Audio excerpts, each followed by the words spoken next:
Hello my dear students, welcome to तरह से classic. आज आपके लिए लेकर आया हूँ क्लास 9 की हिस्ट्री की बुक का chapter number 3 Nazism and the rise of Hitler के कुछ बड़े इंपॉर्टेंट मल्टीपल चॉइस क्वेश्चंस। और जैसा कि आप देख सकते हैं चैप्टर बहुत लेंथी है और मैंने ट्राई किया है कि आपको सभी जो अच्छे से अच्छी एमसीक्यूज बन सकते हैं, पर्टिकुलरली इंटरनल क्वेश्चन बेस्ड, वो सब के सब आपको मिलने वाले हैं। तो इट मीन्स इस पूरे चैप्टर के वीडियोज़ के कुछ पार्ट्स भी ज़्यादा होने वाले हैं।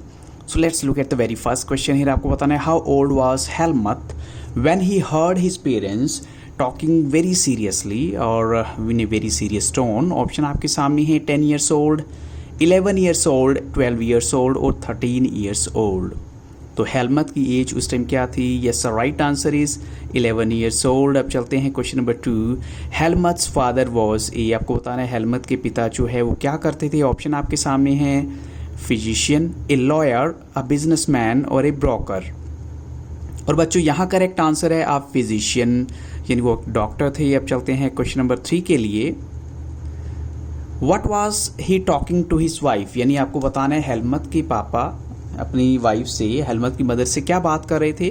तो ऑप्शन आपके सामने है whether he should run away from the prison, क्या उसे जेल से भाग जाना चाहिए, whether the time had come to kill the entire family, या फिर पूरी फैमिली को मार दिया जाए, या he should commit suicide alone, या खुद ही जो है सुसाइड कर ली जाए। तो ऑप्शन आपके सामने है बोथ बी एंड सी, या आपको बच्चों क्या लगता है करेक्ट आंसर होना चाहिए इसमें? तो बच्चों यहाँ पर करेक्ट आंसर है ऑप्शन डी, यानी both B and C they are correct. अब चलते हैं क्वेश्चन नंबर 4 की तरफ। आपको बताना है the next day the father took Helmut to, next day जो है फादर हेलमत को कहाँ लेकर जाते हैं। तो ऑप्शन आपके सामने है हिज ऑफिस, द वुड्स यानी जंगल, द बॉट, या फिर लास्ट ऑप्शन है द चर्च। तो बच्चों यहाँ करेक्ट आंसर है द वुड्स, यानी वो जंगल में लेकर गए उसे। क्वेश्चन नंबर 5 में आपको बताना है for how long did Helmut not eat at home, यानी जब फादर की डेथ हो जाती है तो उसके बाद हेलमत ने कितने टाइम तक घर पे खाना नहीं खाया था। उसको ये डर था कहीं मदर उसको जो है पॉइजन ना दे दे। तो ऑप्शन आपके सामने है 7 years, 8 years, 9 years या फिर 10 years। तो बच्चों यहाँ पर करेक्ट आंसर है 9 years, उसने 9 years तक अपने घर पे खाना नहीं खाया था। क्वेश्चन नंबर 6 में देखिए what was Hitler's aim in life, Hitler का एम क्या था लाइफ में। तो ऑप्शन आपके सामने है टू कॉन्कर ऑल यूरोप, यानी पूरे यूरोप को जीतना, to make Italy a mighty power, और to make Germany a mighty power, और लास्ट ऑप्शन है बोथ ए एंड सी। तो बच्चों यहाँ पर करेक्ट आंसर है बोथ ए एंड सी, यानी option D is the right answer. Question number 7 है what is true about Nazism, यानी नाजिज्म के बारे में कौन सी बात बिल्कुल सही है।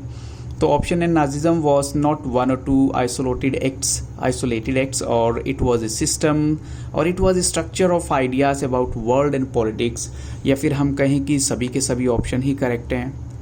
तो बच्चों यहाँ पर हम कहेंगे option D is the right answer. और बच्चों अब चलते हैं क्वेश्चन नंबर 8 के लिए। When did Germany surrender to the allied forces, Germany ने एलीड फोर्सेस के सामने कब सरेंडर किया था, कब जो है अपनी हार मान ली थी। ऑप्शन आपके सामने है 1944, 1945, 1943, 1946। तो बच्चों यहाँ पर करेक्ट आंसर है ऑप्शन बी 1945। अब चलते हैं क्वेश्चन नंबर 9 के लिए। Where did Hitler, his propaganda minister Goebbels and his entire family commit suicide, यानी उन्होंने कहाँ पर सुसाइड कर लिया था। ऑप्शन आपके सामने है इन हिटलर्स होम, इन गोइबल्स होम, इन बर्लिन्स ऑफिस, और इन बर्लिन्स बंकर। तो बच्चों यहाँ पर करेक्ट आंसर है ऑप्शन डी। अब चलते हैं क्वेश्चन नंबर 10 के लिए। At the end of the war why was an international military tribunal setup, यानी वॉर के बिल्कुल एंड में इंटरनेशनल मिलिट्री ट्रिब्यूनल जो है किस लिए सेटअप किया गया था। तो ऑप्शन आपके सामने है to prosecute Nazi war criminals for crimes against peace, और to prosecute Nazi war criminals for war crimes, और to prosecute Nazi war criminals for crimes against humanity. अब प्रोसिक्यूट क्या करना होता है कि उन सभी के ऊपर जो है केस चलेगा, ट्रायल होगा, मुकदमा होगा, और उसके बाद जजमेंट की जाएगी। और लास्ट ऑप्शन देखते हैं, या फिर हम कहीं सभी के सभी ऑप्शंस करेक्ट हैं। तो बच्चों यहाँ करेक्ट आंसर है option D, all of these are correct. अब चलते हैं क्वेश्चन नंबर 11 के लिए। Which unprecedented device was devised by Germans for killing the innocent people, यानी कौन सा जो है डिवाइस उन्होंने अडॉप्ट किया था लोगों को किल करने के लिए। तो ऑप्शन आपके सामने है gassing them in a various killing centres, drowning them in different pools, shooting them at various places, और नन ऑफ दीज, या हम कहें कि नन ऑफ दीज इसमें करेक्ट आंसर होना चाहिए। तो बच्चों यहाँ राइट आंसर है option A, gassing them in a various killing centres. Question number 12 है how many leading Nazis were sentence to death by Nuremberg tribunal, यानी कितने जो है नाजी के जो लीडर्स हैं, जो नाजी को फॉलो करने वाले थे, उनको जो है डेथ दी गई थी। ऑप्शन आपके सामने है 10, 11, 12 या 15। तो बच्चों यहाँ पर करेक्ट आंसर है 11, यानी option B is the right answer. अब चलते हैं क्वेश्चन नंबर 13 के लिए। What happen to other Nazi war prisoners, यानी बाकियों का क्या हुआ, अगर इनके साथ ऐसा हुआ तो what about the others. So they were shotted on the spot, और दे वर इम्प्रिजन फॉर 20 ईयर्स, और दे वर इम्प्रिजन फॉर लाइफ, और दे वर रिलीज्ड आफ्टर ट्रायल, और या फिर उनको मुकदमा चला के छोड़ दिया गया।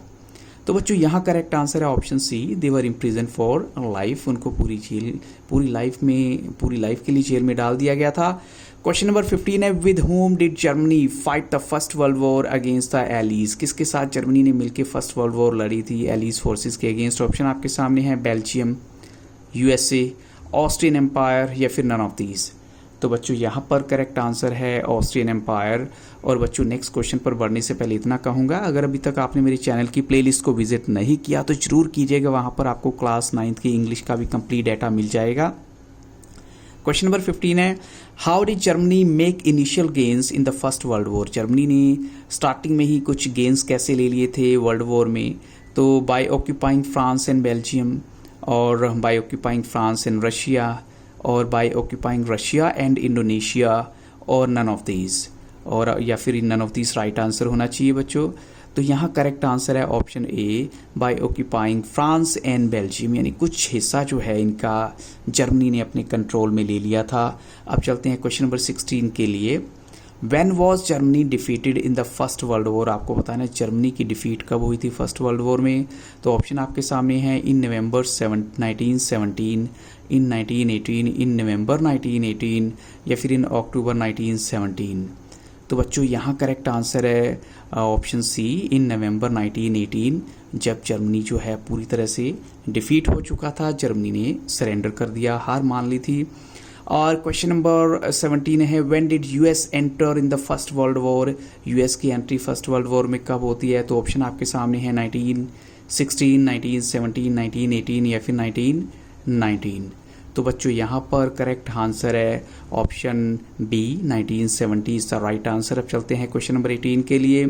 How there was an opportunity to parliamentary parties to recreate German polity, यानी कैसी जो है उन पार्टीज़ के पास एक अपॉर्चुनिटी थी इनफैक्ट पार्लियामेंट्री पार्टीज़ के लिए, ताकि वो जर्मन पॉलिटी को फिर से चेंज करें।